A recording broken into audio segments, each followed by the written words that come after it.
Hi, everyone. Welcome back to another episode of the Slimming Surgeon podcast. I am your host, Dr. Kandace Kichler. Today, I have a very fabulous, motivating, inspiring, successful, and great guest. It is Dr. Ashwin Soni. So Dr. Soni is a UK and US trained plastic and reconstructive surgeon. He's the founder and owner of the Soni Clinic, which is at the Soni Clinic on Instagram, which is located in the UK. Dr. Soni has trained at top worldwide institutions, including the Imperial College of London, Cornell, Johns Hopkins, and the Royal Marsden in the UK.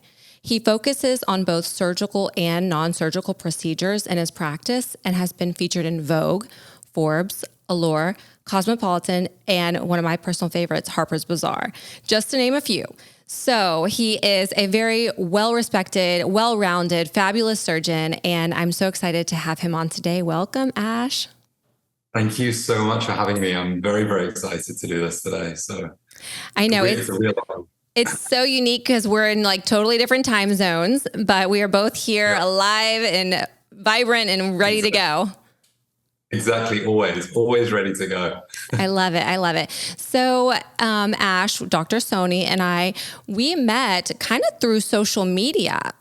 We have a mutual friend who I trained with in my bariatric training, who overlapped with Dr. Soni in, would it have been general surgery? Where you met Fede? It was actually in the research. I met Fede actually in the research time, because I interviewed at the University of Minnesota. I ended up going to Cornell, but we ended up becoming really good friends just from the interview. So we met, me and you met, we met through social media. Instagram. It's great. It's great. We find so many colleagues who are so supportive through that channel, and I just love it. Yeah, no, it's amazing that that's how we met. So brings us right back, circled back to here. Exactly. Okay, so I want, my listeners and our viewers, because eventually this will probably go on YouTube as well, but to kind of hear your background and maybe a little bit about your upbringing, because you've become so successful, and maybe we just want to know where it all started. Yeah, thanks so much. So, I was born and brought up in the UK, just south in a little suburb called Surrey. A lot of people know, The Holiday and films like that, which is where favorite movie. Around where that's literally not too far from where I grew up. So, and then I went to med school in London, at Imperial College London. And really, to be honest, in the early years, we had a lot of exposure to America as kids. We used to come out there at every couple of times a year. Actually, to your neck of the woods, we actually used to go to Palm Beach. And we used to come, we had family who lived out there. In Wellington, I'm sure you know well. Yeah, we have an office there. Yeah, so we had a place out there. We used to come out a couple of times a year. So I'd had quite early exposure from a teenager, really, from my teenage years in America. And I think, for me, the grass, we all know that the grass is always greener. And it was something for me, the journey to America and the dream of America was there from quite young. But I got into such a good med school in London that I didn't want to turn that down. And my teachers at school at the time were like, listen, you've got to take this position. Because at the time it was the number one med school and one of the top in globally, actually, Imperial College. So I took that spot there and really started to think about America quite early on. And over the journey of med school, I started to do experiences in my summer vacation to get experience out in America. I used to go mostly to the East Coast and New York area, and spend time with bariatric surgeons, with urologists, like lots of different specialties within surgery. Once I'd done some clinical years in med school. So my plan then was I was really sort of determined to try and give America a shot and to try and get in as an international graduate. So I graduated med school, and all my friends went off and started their jobs as doctors, and I was still at my desk, and I just knocked out all the USMLEs in about 6 months, and then really then started looking at research opportunities. So that's kind of how the whole America journey started for me. That's incredible. It's really, a testament to that grit and, the persistence that it takes to get where you are today. You say you came over here just to start even just networking, and that's huge. Right. Yeah, I was a bit, the statistics are against you, I think. I was definitely very timid by those, especially in an international graduate, as you know, to get into surgical subspecialties is really, really tough. And so, but I thought, you know what? You've got to give it a shot in life. And, my parents were super supportive. I literally moved to New York, and which is when I started at Cornell for a research year, really to build my CV and get myself as good as I could get it before I applied through the match that year. But I was nervous because I put all my eggs in one basket. I didn't take my job in the UK. I went straight over for med school. And so I think it was definitely a daunting prospect. But I think we'll get to this in the podcast, is that I don't like taking the easy road in life. Like, right. I feel like I'm constantly trying to push myself and challenge myself in so many different ways. Even now, but that one was the big one. Well, and what you said about, putting all your eggs in one basket, I was listening to another podcast the other day, and the host talked about how really the person that you want as your specialist or as someone you look up to, someone who's a leader, they put all their eggs in one basket because that's how you get to be the top of the top of the top. You don't do 10 different jobs and become the best at one thing. Right. That's 100% true. I love it. So you talked about, getting into a residency spot here in the U.S. So kind of walk us through, did you do an integrated plastic surgery fellowship, or did you do general surgery and then plastic surgery? How many years of research? What did it take for you once you finished your medical school to get into plastic surgery? Yeah, so I did 1 year of research at Cornell and then applied through the match that year, and then ended up at Johns Hopkins in a general surgery program. Obviously, being an international graduate, I got the initial thing that I got offered was a preliminary position, right, where I'd guaranteed a 2-year position, but I was only there for a year because an integrated plastic spot opened up in Seattle, where I ended up transitioning over to and slotted straight in. So I actually didn't lose any years. I had a straight run through really for 6 years, obviously in training, and I was done. So I got fortunate in that way that I didn't have to do a full general surgery residency and then do the plastic surgery fellowship. So it was very fortunate, to be honest. Well, how did you find that integrated spot? Because, some of the listeners may be medical students or, residents who are in general surgery that have this interest, were you just looking on the message boards? How did you find out about that opening?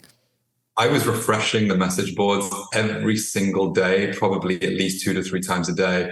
And not only that, obviously, as people know, you start residency in beginning of July. And by September, I needed to have all my letters already ready in preparation for in case a spot opens. So bear in mind, I had really 1.5 months or maybe 1 month to prove myself to get top letters from Johns Hopkins, which was a lot. I was the last person out. I scrubbed into every single case I possibly could, even ones that weren't mine. I was, you really have to go above and beyond. And I ended up getting a letter from the chairman of Hopkins, the program director, and a top surgical oncologist. And I had my 3 letters by September, just in case. And little did I know there was going to be a spot that opened up. I had everything ready to go, and I submitted everything within those first couple of hours of that position opening. Right. So you've got to be on top of your game if you're an international grad and you're trying to get, even if you're not and you want to switch programs, you've just got to be refreshing that page. And because that one was outside of the match, so of course, right. You have to be ready. You have to be prepared, and like you said, you have to put a good face and put a good foot forward so that people are impressed with you from day one. First impressions are everything, Absolutely. But it's also every single impression after that. And if you slip up, when you're really trying to make a difference in your life and your career, people will notice, unfortunately. Yeah, absolutely. Okay. So, how do you feel being back in the UK versus in the US? How did it feel going back there after training here for so many years? Yeah, I couldn't be happier, actually, to be brutally honest. England is home for me, right? And I think, we've got kids and having my family all nearby is a big factor. But actually, that wasn't the number one driving factor for me. I think I was just totally burnt out from the US system. I think anyone who's trained in surgery in the US knows how toxic it can be. And obviously this is different to the UK system, but you're at the same place for many years. And you could get really lucky and have a supportive program, or you could be in a program which breeds toxicity and is slightly what they term malignant. Yeah. And I ended up with a slightly more toxic program. I found that very challenging. I kind of just had to get my head down, get the certificate, become an attending, and really power myself through some of those really dark times in training. And so for me, actually leaving America was, and it's sad to say this because this is an American podcast, and it's fine. I have a lot of, I know, but I have a lot of love for America still, of course. But I think the training program really beat out the love that I had and went there with, and I think I was ready to go home. And so actually booking a one-way ticket home was one of the best things I did. But I feel very grateful that I trained in America, because the experience that I got out of that and the confidence I came out with was very different to some of my colleagues in the UK when I moved back. So, I was doing a microvascular fellowship, and and for people who don't know what that is, that's a lot of cancer reconstructive surgeries, which are long, complex cases, under the microscope for hours. I mean, and the experience that I'd had in America was a lot superior to what a lot of the colleagues had, because we'd just been exposed to so much and had so much autonomy. So I really benefited from being in America. And obviously the best thing that came out of it was I met my wife, which was obviously the number one thing that happened to me in the States. But I have to say, I definitely am very, very happy being back home. But being honest with you, Candace, I never in a million years thought I'd end up back in the UK. Really? Did you think you would stay in the US? I mean, I spent my whole life trying to get to America. Yeah. I ended up getting into these top 5 programs, and really with the job opportunities at the end of that would have been really anything I could have dreamed of. But I think what I really want to get across, today, and a lot of podcasts that I do, is you've got to do what makes you happy. This isn't just about how much money you can earn or, the city that you're in. It's got to be based on so many factors in your life that just truly make you happy. And I really am happy now. For the first time in many years, I really, when I came here, I had to obviously figure out, and we'll talk about the business strategy of it, but I really had to figure out what I was going to do, because the system is very different to the US, and I had trained in the US. So in a way, even though this was home, I think from the private practice element of it and the surgical element, it was a new territory for me, because I'd spent so many years in America, and done all my training there. So, so it was definitely an experience to come back, and I really had to find my feet again. But it's home, and you can't beat that sometimes. I know. Well, I'm so happy for you. That's really nice to hear. And it is, something that we all have to realize, the money may make you happy temporarily, the title may make you happy temporarily, but you got to really dig deep down. And what's important to you is, sometimes it's the family unit, or sometimes it's that geographic location, being closer to people that you know and you love, and, all of the pieces fitting together, not just one. Yeah, I completely agree. And I think the we'll talk about this a little bit, but I think the mental health element of it and the burnout that a lot of us really truly get at the end of residency is real. And I don't think anyone really helps us along at least there are a lot of training programs that really neglect people's well-being. And I felt that. I never felt like anyone ever acknowledged how you're feeling outside, what's going on in your personal life. You're expected to show up every day, 6-7 days a week. At 100%. Yeah. 120%. It's like there was never an element of like, hey, are you okay? Like, whereas when I came back to the UK and I worked in an academic hostel for 2 years, everyone really cared. Like, everyone was asking me, are you all right? And if you're sick, you can't come in. Yeah. Like, it wasn't like that thing so I think the culture is different. Right. And I think, so I think the mental health element is a huge thing. I think something that we all need to spread to the future generation of doctors in terms of not neglecting, like some of us did in training, including myself. Right, right. No, I know. I remember even, going into the COVID times, like I remember getting sick and, it was like, do I test, do I risk missing work and the cases that I Right. have booked for today? Like, but then it's like, but I can't go to work with COVID, like it was all those things. And that's because I was so many years in a system where I was like, you cannot miss work. You cannot Right. not be there. Like someone's got to do this and someone's got to do that. And if you're not there, things are going to fall through the cracks. So, it is, True. as we get older, we realize these things. But, I think fortunately the younger generations are realizing that mental health has its importance. And Right. I didn't really have, my general surgery program wasn't as malignant as most. Like it was, I would say, pretty nice. But it was a really small program. It was a community, a program that was affiliated with a university. So I had the name of University of Miami, but then I was in a more community setting. So there were more relationships that were formed, and people did ask me how I was doing and things like that. So I had a little bit, nicer experience, but at the end of the day, it still was surgery and the hours were grueling, and, there was no time off. Exactly. But we all make it. We all make it. But it is something to think about, when you're going through your interviews and things like that, like really get a sense of the culture. Absolutely. Yeah, And even I the agree. jobs. So let me ask you this, and maybe a lot of people know this, but I personally don't. Like if you train to be a plastic surgeon in the UK, like, is it a similar residency type system, or how does that differ, the training to become a plastic surgeon there versus if you trained in the US? Yeah, it's a good question. For the first couple of years, you do general medicine and general surgery. So you don't go straight into plastic surgery like you would in America or an integrated program.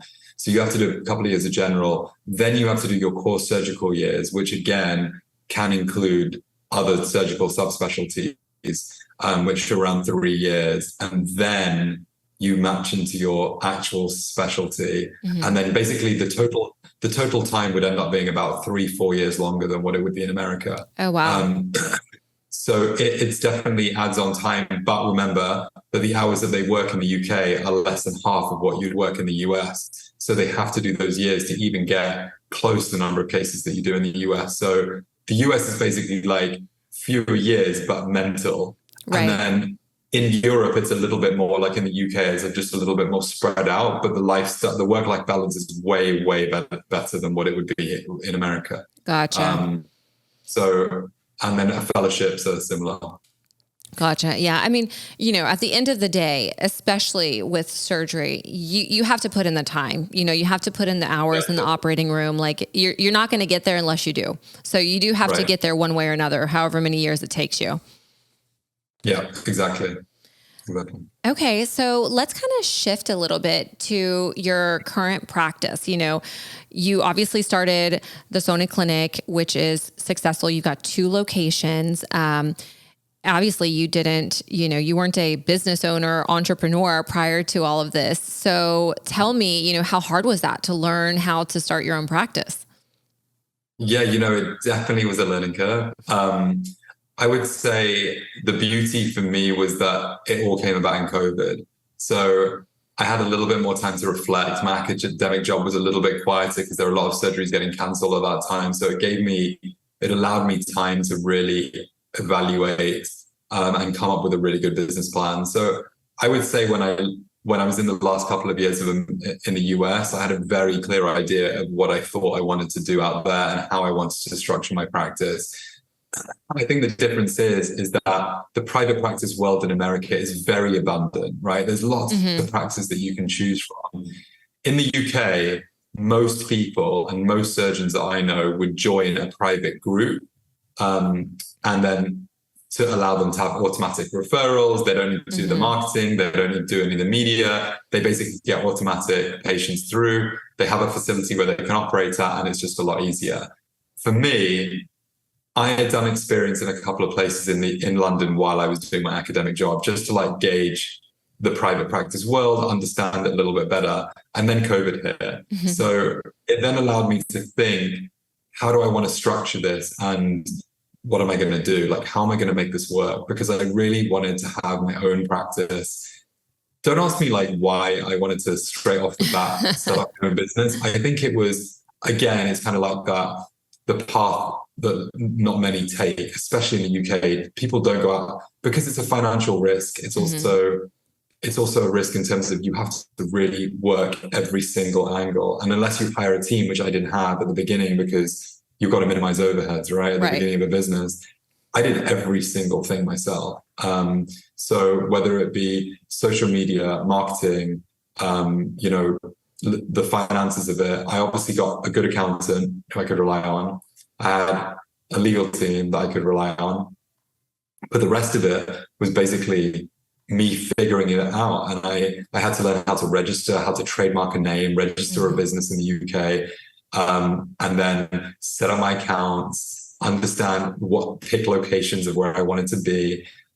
It was a lot. It was a lot of work. I didn't stop. I worked 7 days a week, every single week for the first year and a half, and I had no team.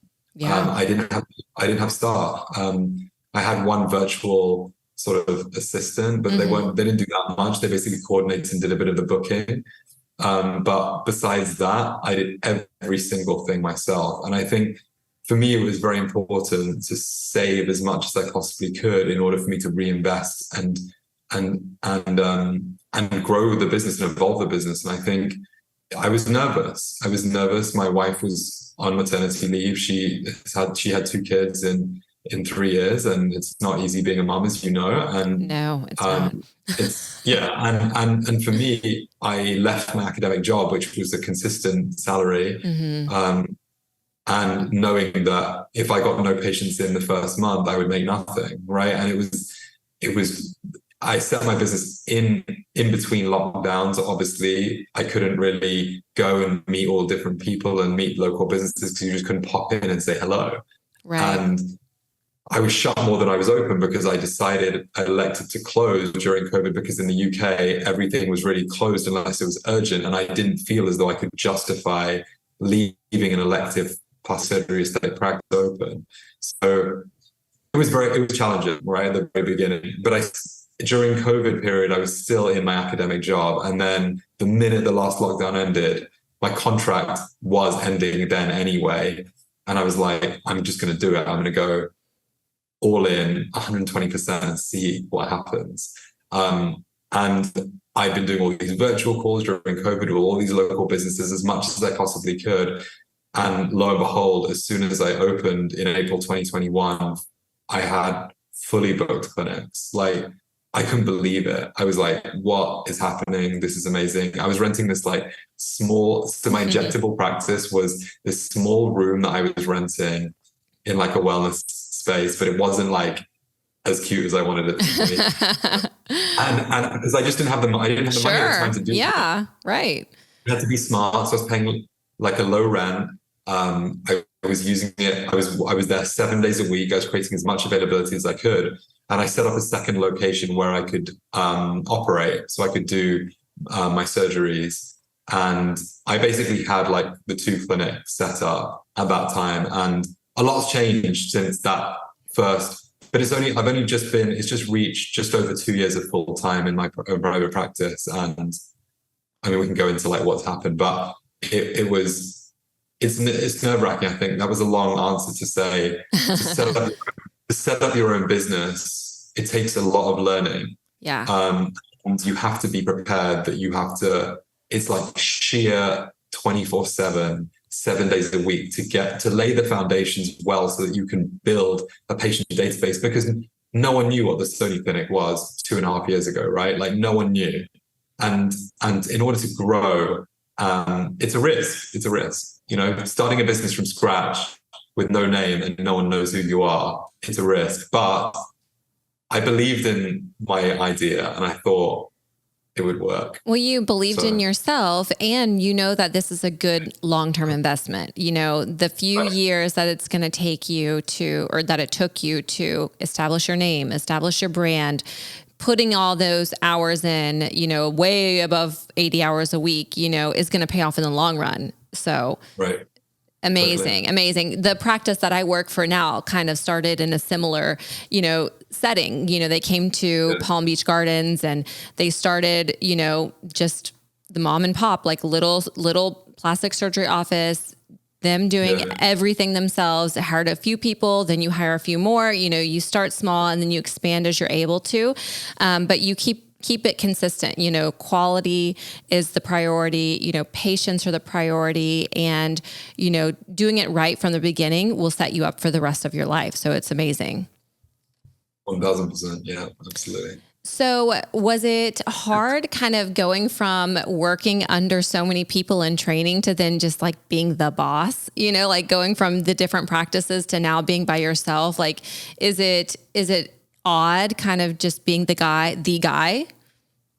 You know what?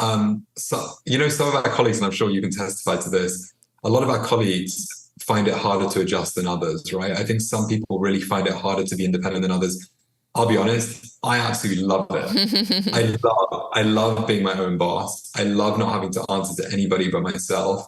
I love having complete control over my life and my calendar and my work and when I can take holiday and when I can't. I think we're like in this trapped bubble in training, and you have to answer to everyone but yourself. And then you go out into the world, and I think if you feel confident in your surgical skills and you know that you're good with patients, I think it already gives you a little bit of confidence. And of course, the first couple of clinics that you do and you're like, wow, I can't believe this is a little bit surreal, right?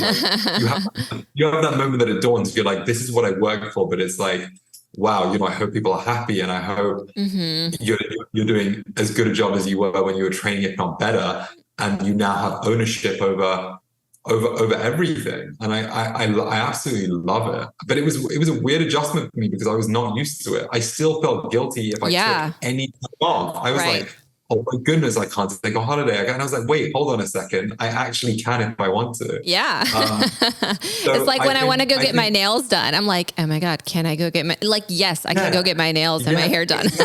Exactly. It's like booking time for my Botox, it's got to happen. Right. So I would say that I've really, really enjoyed it. I think it was hard to take time off anyway within the first year and a half, because I was laying, like we were talking about, I was laying those foundations where I really wanted to just create a lot of availability. And my clinic was open Monday to Sunday every week. And I'm the only clinic that I know personally around that is open on a Sunday still. Yeah. No one's open. I'm open every Sunday. That's incredible. Unless I decide to take that day off, because everyone's off. Mums have help. People are not working. So it opened the doors to really, and it's been my busiest day since the beginning. Sunday's always been my busiest day. I'm sure. When I first started injecting, I was doing Saturdays, and it was always busy because people are off, like you said. Yeah. But these are the business strategies that I had to employ in order to really build those numbers in a big way, and to really build my patient database quickly. And it was things like that where I wasn't afraid to be open as much as I needed to be open. And of course, you need to have a supportive partner at home if you're with somebody, and you just need to be willing that you're going to make a lot of sacrifices. But to me, this wasn't a sacrifice. This was like, this is what I need to do in order to then have a better life further down the line. Exactly. You're putting in the time now so that later you'll have lots of time off with your family.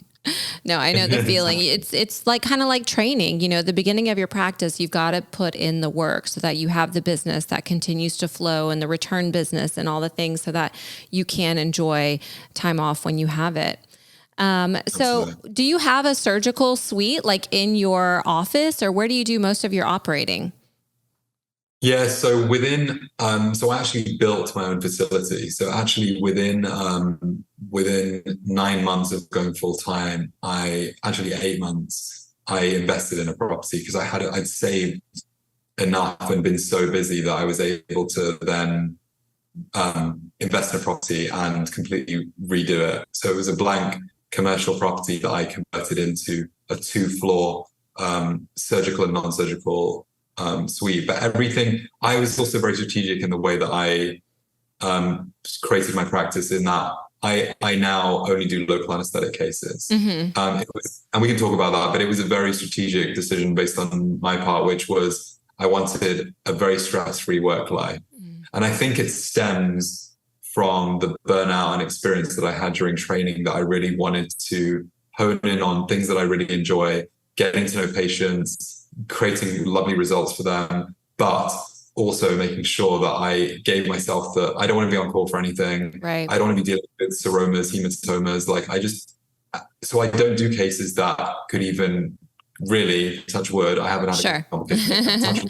But it's because I pick cases that are relatively straightforward for us. And that was a conscious decision, actually. I just didn't want to be operating at different private hospitals to be able to do some of these cases. Right. It's very, very hard in the UK to build your own suite, which is general anesthesia and sedation, unless you have several million to pump in or you have investors. And because I wanted to create a practice where I was doing cases under local, I basically obviously have to get a surgically accredited clinic, and check the hurdles for that, which was a lot of work on my end, because I didn't have help doing that. I literally read every manual and every guideline. Like, is the sink in the right location? Exactly, right? Like, you understand, like, you've got to have it to the T.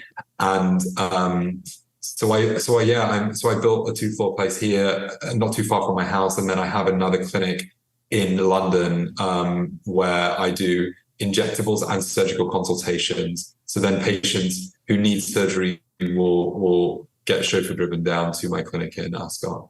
That's wonderful. That's really awesome for you. So how would you say, like, what's your percentage? Like, how much of your practice is injectable, non-surgical things versus surgical? I would say now my split is probably 60% non-surgical, 40% surgical. Some months it could be 70-30. It's variable, but I definitely do more non-surgical than surgical, just because the numbers of non-surgical injectables that some of us are doing are through the roof. So I would say that my numbers are definitely higher for non-surgical. And again, that was very, at the beginning, it was very strategic, not only from like a stress-free standpoint and it's easy and fun and you meet people and things, but also because I knew my business would pick up very quickly and I'd get a lot of numbers, and then those patients will convert to surgeries anyway when they need it. So I think for me, I built a name very, very quickly because of that. And it also helped getting a lot of media exposure, because people realized the UK is very unregulated, by the way, for aesthetics, especially injectables. Like, people can go to a training course one weekend and go and do it. They could be hairdressers, they could be therapists, they could be anything. They're not medically qualified. So to be a plastic surgeon in a very saturated industry puts me apart. And I started getting featured, and I didn't have any PR. I've only just recently hired PR, actually, a month ago. For the first 2 years, I never had any PR. That is crazy. I was able to crazy. When you say all these magazines, I'm like, wow, he must have a really good PR firm, but you got all of that on your own just based off of your notoriety in the area.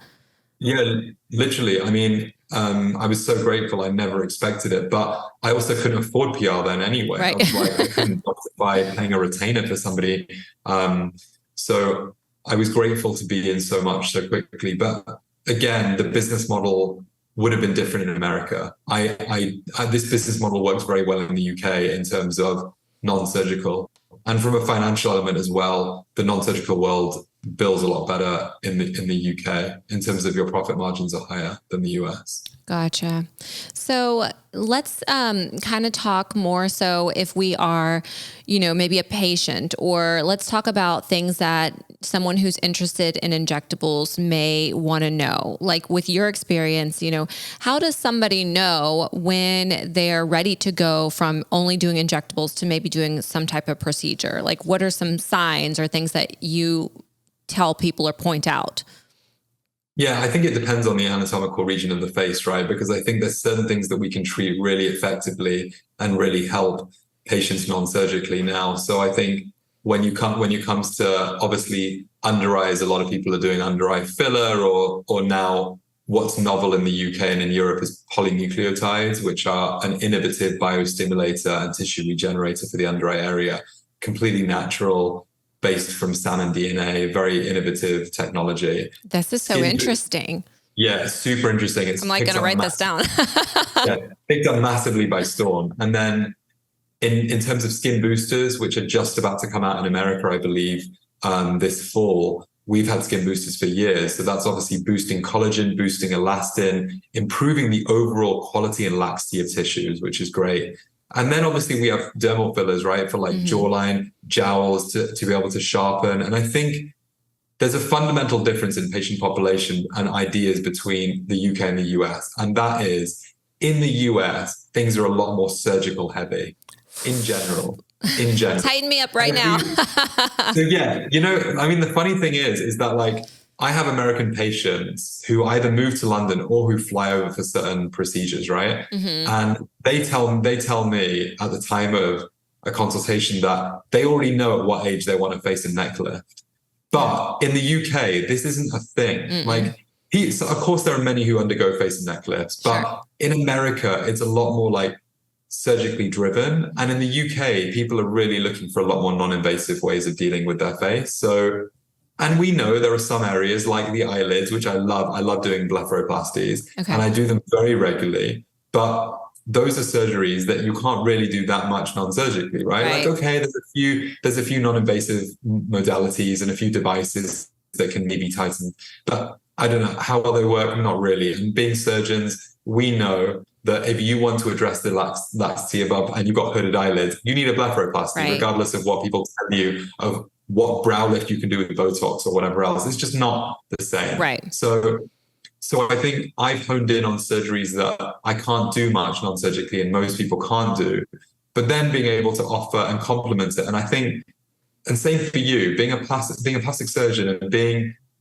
where we're offering both non-surgical and surgical, it also not only adds credibility, but it also means that patients then think, you know what, if I need a surgery, I can go to you as well. And if I need my non-surgical, I'll go to you. So you can really guide them and help them through that aging process a lot better than a lot of other providers can. Right. It's easier to trust someone who can do both things. It's easier because they know I'm not necessarily pushing them to surgery prematurely because we can do the injectables or vice versa. So it's exactly. So you can offer everything, and just as my patients come to me and say, it's amazing because you can kind of guide me and steer me as I age and as things change. But I think there's a lot of things, as you know, that we can do non-surgically now that previously we couldn't, and it's amazing to be able to offer that to patients if they don't have to undergo the knife for certain things. For sure.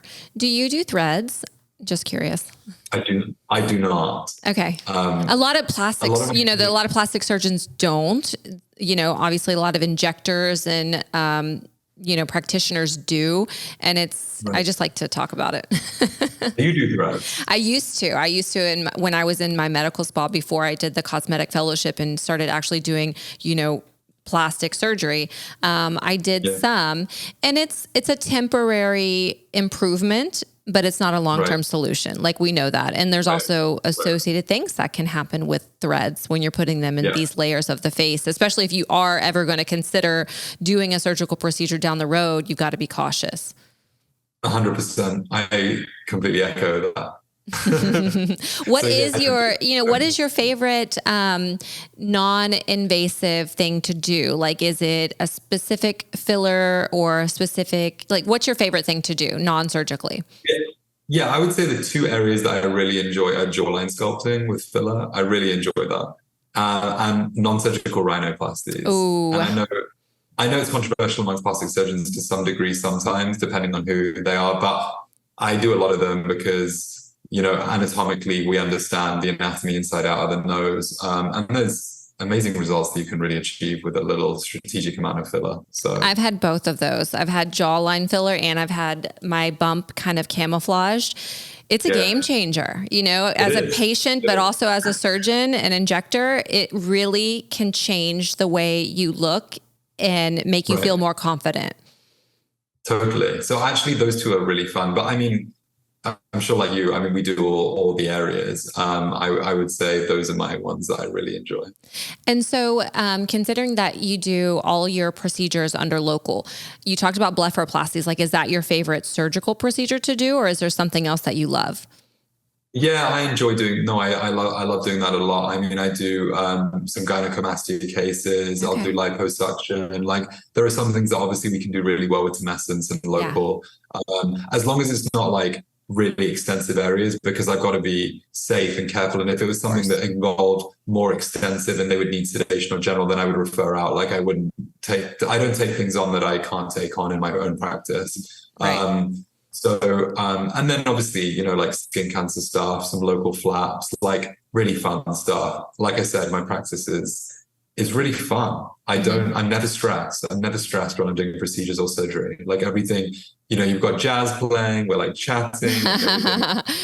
It's all very tranquil. And I like that. I think it's a nicer pace of life for me. It doesn't add to add the added stress. I think what really gets me going is obviously making patients happy, but from a business perspective, I love the challenge that drives me every day is actually the business. Mm-hmm. The evolution of my business is the thing that really challenged me, which is hilarious because it was the bit I was most nervous about when I started this. I thought, I don't have any, can I run a business successfully?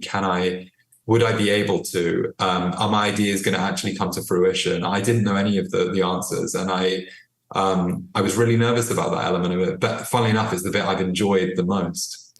Well, I love it. The fact that you had those questions is probably a sign that you are going to be good at it, because the people who are really bad just assume that they're going to be amazing. Like, oh, I can do this. I can run this business. I can, have my own surgical center and do all these things and make a lot of money. But, the fact that you're very thoughtful and you took so much time to kind of set things up from the beginning, like it's a no-brainer. Like obviously you're going to do amazing, and you are doing amazing already. Thank you. That's right. How do you set realistic expectations with patients? That is something that I find can be challenging sometimes, or other times I'm pleasantly surprised when, someone sets lower expectations and then they get this fabulous result. Like, how do you deal with that in your practice? Yeah, it's a really interesting question. I think being in aesthetics, as you know, in general, you have to really firstly watch out for any red flags at the time of a consultation, because we all see and hear a bit. You've got to know that people are doing things for the right reason, that they've thought about this for a long period of time. It's not an external pressure coming from somebody else, maybe a partner who's pushing them to do something.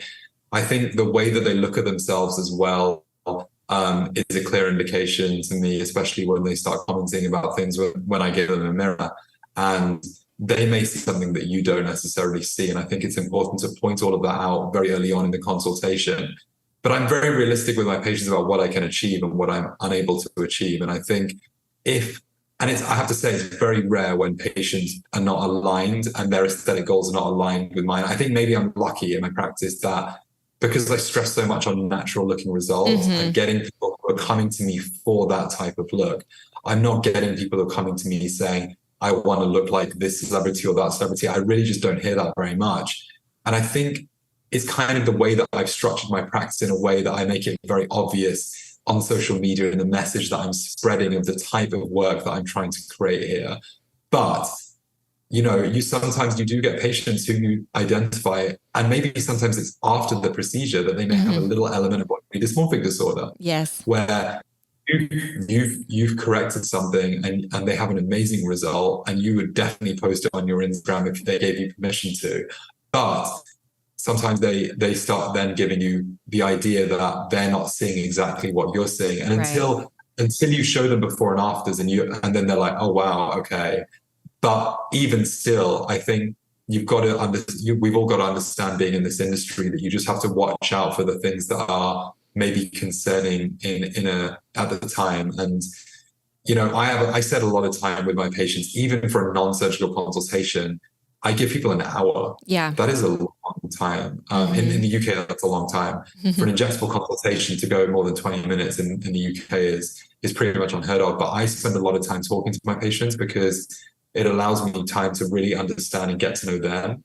And not only does that help build the relationship and build the trust, but it also allows me to assess them at that time and see, really, really suss that out. So I think it's a great question, a great point that you bring up. I mean, I'm sure you deal with this on a regular basis as well in terms of evaluating people. Right. And I think, what it sounds like is you and I are very similar in that we also listen.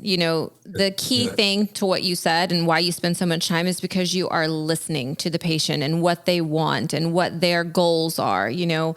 Just today, a post-operative breast augmentation of mine posted about her experience and how happy she is with her natural looking breast. And she was actually booked with another surgeon prior to coming to see me, but she had those last minute, anxious jitters, kind of worry. Am I doing the right thing? And, when she came to me, she told me about her experience with the other consultation. And it was like less than 5 minutes with the surgeon. This is what we're going to do. This is how you're going to look and you're going to love it. Not what do you want to look like? What are your goals? What is it that, you're trying to achieve here? And how can I, give you that? And here are some examples of my work, and it just makes a huge difference when you're there and you're listening to them. And that's, I think, pretty unique. That's beautifully said. I really agree with that, because I think I hear that story time and time again, exactly the same thing and we know this being in the world of plastic surgery, is that there's a lot of surgeons with egos in our industry, right? Plastic surgeons are generally speaking quite egotistical, a lot of them. And we've all worked with many. And I think when you get, in order for me, and the goal really for me in a consultation and also on social media, is for people who are prospective patients to realize that there are some surgeons who are approachable. Number one, they don't need to feel so intimidated to come and sit in front of you behind your desk. And also the fact that we're giving time as surgeons and really exploring their own goals and what they want and giving them time to think about it too. And I think that story I've heard so many times as well. And I think that's our goal, is to be able to develop that trust and rapport quite early on for patients then to say, you know what, I feel way more comfortable going with you than I did with whoever down the road. Exactly. So I love that. You said that amazingly well. I can relate to that. There's so many people, and it's just like with the injections too, like you said, anybody down the road could be offering these injections, and maybe they're offering them at a cheaper price, or, giving you don't have Groupon in the UK probably, but, giving those little discounts and buy one, get one free. And you want to go with somebody who you're going to be able to trust and who you're going to be able to give feedback to, because not everything is going to be perfect every single time. But if your surgeon is there listening to you, willing to, take that effort and make corrections or, give an adjustment plan if needed, that's so important. And that's worth all the money in the world. 100%. And I think coming to people like us who really have studied anatomy inside out, is you cannot compare that kind of experience. And we deal with complications all the time with non-surgical and surgical issues, right, from people who are really not trained enough to be offering some of the things that they do. And it's really important for patients to hear that message. So with that being said, you've got a busy, thriving practice. Like, do you have any injectors under you, or do you plan to ever have any injectors under you once you're so busy that you can't take on the load, that the demand? Yeah, it's a good question. People ask me that really very regularly. And I have to say, the first couple of years, I really wanted to be able to truly control the results that came out. I mean, I consciously put my surname, my last name, in the clinic name, right? So it was a very conscious decision. A lot of people told me not to do it, but I did it because I wanted to be able to create an experience for people that was a really beautiful experience from the minute that they inquire to the minute and we don't, luckily the retention of patients is amazing. But it's a great question. I'm super busy, but I am the only one doing all the procedures right now. I would say I could probably sustain this for maybe a couple more years. Yeah. I think I can do it for a couple of years. We'll see. Yeah. My clinic right now is open 5.5 to 6 days a week now. I take at least a day and a half off with my kids a week. So I'm getting better balance as time is going on. And now I went from 3 locations to 2. So I've got the London one and this one, and I'm not going to reveal exactly where yet, but I will be having a third location in the next sort of few months. But the goal for me is that I don't want to spread myself too thin as well. I think, it's kind of finding that balance. But for now, I'm really enjoying it. I think at some point in a couple of years, I definitely will. But maybe you hire another doctor. Maybe you get a partner.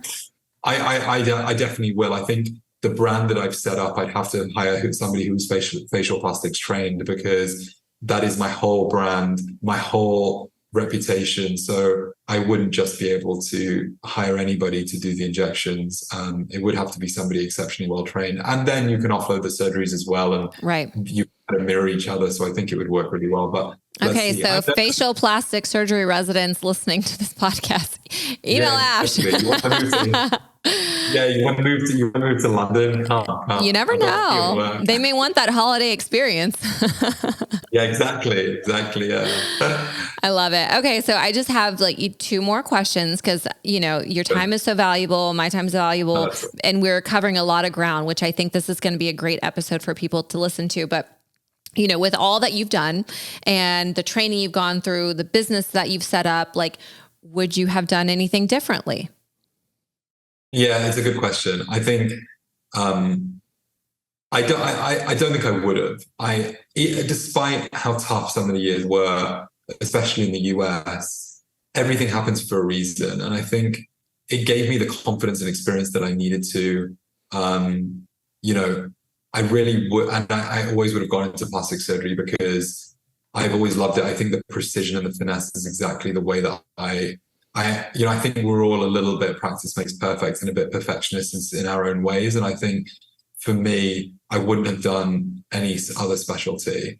I think I love aesthetics now, and I feel like it's exactly where I was meant to be, because I love to talk to people, and I love meeting people. I feel like my job is now socializing more than it is actually, because of course you've got to be a good surgeon, you've got to produce good results. But I feel like the biggest part about running a business and having a private practice is really getting to know people, because the biggest thing that keeps me fully booked on all these clinic dates is just mostly word of mouth. And I think I don't think anything in my journey I would have done differently, because even the really hard times and the times where, mentally it was a big struggle sometimes, I still think it landed me here. And if I hadn't have had those experiences, then I couldn't look back on it and say, and made certain life decisions. Coming back to the UK, for example, I never would have imagined that, but we've created such a beautiful life here that I'm so happy that my kids are all settled, and my parents are nearby, and my brothers are nearby. And, I don't think I would have been here if my experiences had been different. Maybe I would have stayed in America. I mean, it would have been pretty awesome joining forces with someone like you. But, yeah. but I think that everything happens for a reason. So I'm not somebody who, I don't have any regrets. I wouldn't change anything in the way that I did it. I just think that the only thing I would have done is maybe process my mental health a bit better in training, because it took me a while afterwards, after all the burnout and everything hit me at the end, to really bounce back from all of that. I think it's a lot of work on myself to feel amazing again. And I really do. I'm in the best, I gave up drinking. I saw a therapist for a year. I did a lot of things and I haven't, I haven't drunk anything in 3 years. And I made a lot of life decisions that really helped me become a better person and the best version of myself I could be, which I think, being honest with you, has completely translated into my business, because people feed off your energy, and people can feed off your passion and your love for something. And I think if you don't have that intrinsically, it's not going to draw people in as much. And I think people can feed off the fact that I feel great. I really do. And, so I wouldn't no change regrets. No, exactly. I don't think I would have. I think we learn from the hardships, and and the strongest of us will bounce back from those, and it will drive us to work harder and harder. And anyone who's ever doubted us, and there've been plenty of people who've doubted me, and I'm sure you've gone through similar things, but it's always fueled my drive. It's always fueled my determination, because I've used that negative energy and channeled it into something that's positive. And and I remember those people so vividly in my mind who said to me, you can't do this, or you'll never make it, or you'll never. And I literally just like, you know what, I'm going to prove to myself, but also a little bit to others, the ones who really gave me a lot of negativity along the way, that it is, I can really do whatever I put my mind to. And I think we all can. So I'm very grateful for the journey and even for the hardships. And it took me a long while to be grateful for those, but I think I'm really happy with how things are going. So I love that. I'm so happy for you. You know, we are very, very, very similar in that, you know, I don't regret any of the decisions that I made, you know, to get to this point and the different journey that I went through to get where I am today. And I also am the same with, you know, putting out that positive energy and being in a good space personally really impacts everyone around you. And you want to maintain that positivity, not just with your patients, but with your family and with your staff. And it just makes the day so much nicer. Yeah, totally. Exactly. Because I think people are just constantly absorbing that. And I'm now a big believer in the energy that you put out, you get back. Yes. I know. I've had these conversations with my husband lately. You know, I read all the books and I'm like, you know, into the law of attraction and things like that. And he just doesn't. And I'm like, no. You got to speak it into existence. Like, this is what we're doing. Like, we're selling our house, we're buying a new house, you know, all these things. And he's like, well, if this happens, like, no, it is happening. It's going to happen. You know, you've got to speak the positivity into the world and show the positivity and give, you know, positive energy to others, give to others, be grateful. And it all comes back to you in dividends, you know? I love it. I can do more. Well, I want to end on such a positive note. Like, we were going to talk about tips and tricks and things like that, but all people have to do is go to your Instagram at the Soni Clinic, and you have so many posts that are inspiring, motivating, that give detailed step-by-step. You have a YouTube channel as well, right? Yeah, I used to do like a suturing series back in the day, and I try and do mostly a mix of obviously a portfolio for us all, right? We've all got a portfolio to some degree, but also like try and bring in the inspiration and motivation into it, because I think everyone's going through struggles, and you know, we're at the point now where we paid a lot of dues, and we finally reached a point, and I can speak for you just from what you've told me and what the vibe I get from you is that we've reached a point where we're like truly happy and we truly love what we do.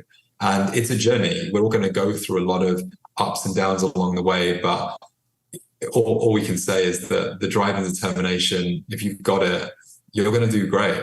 And keep going. Just don't stop. And that's all. Same with you. I read all of the success and CEO books, and because I'm constantly looking for more ways to just feel inspired and feel motivated. I try and put that out too, because it's the fun part now. I feel like we've gone through a lot of things that we have to share with the world now. 100%. And that's what you're doing on the podcast, right? You're showing so many people's different insights. And, exactly. You know, I love what you do, and I really appreciate it. It's such an honor to be on your podcast today. Of course. The sky is the limit, both for you and for me. We're only going up from here. And I want all my listeners to know that and absorb that and feel that, because we're here for you. And it's so important that you reach out to people. You know, if you're inspired, send us a message, you know, leave us a comment, leave a review. You'll never know until you ask. And you'd be surprised how many people are out there willing to help you. Like, I help people all the time. You know, I have random medical students and random just anybody send me messages, ask me for things. And so many people have gotten jobs with me in our new office, or, you know, I've connected them with other people where they've seen some benefit. And it's just, you know, I'm so happy to help. And I know that you are too. So if you're listening and you just have questions or want some help or some advice, like, I know Ash and I both would be happy. So at the Slimming Surgeon or at the Soni Clinic, that's your main one, right? The Soni Clinic. That is, yeah. Okay. That is, yeah. Yeah. So just please reach out to us. Also, as part of my podcast end, I want everyone to follow the podcast, leave me a 5-star review, leave some comments, but seriously, DM us if you have any questions. And Ash, I really, really, really appreciate you. Thank you for taking time out of your evening and being here and giving us all the pro tips. It has been amazing. Absolutely. Thank you so much for having me again. Really is an absolute pleasure. Thank you, guys.